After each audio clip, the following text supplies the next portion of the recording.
So guys, আমরা আজকের অনেক দিন পরে আবার মেলায় গেলাম।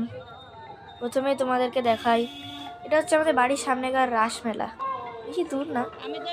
আমরা তারপরে মেলায় ঢুকে পড়লাম, মেলা না ঠাকুর দেখতে ঢুকে পড়লাম কবিরাজ বাড়িতে। দেখো, দেখতে থাকো কি কি ঠাকুর আছে আমাদের এখানকার।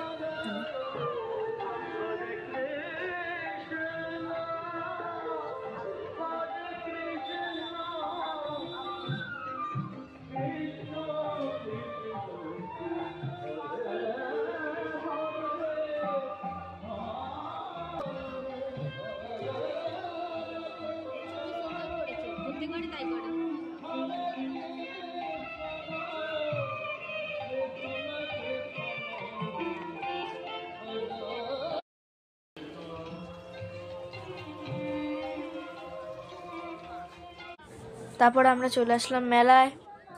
মেলায় অনেকই দোকান বসেছিল, আমরা একদম পিছনের দিকে চলে এসেছি খাওয়ার জন্য। আমরা আগেও খেয়েছি, তারপর আবার কিছু খেতে আসলাম। এখানে একটা নতুন জিনিস এসেছে জলের, জানি না এটা কি, বাচ্চাদের। আমার মা বলছিল উঠতে, কিন্তু আমি উঠিনি।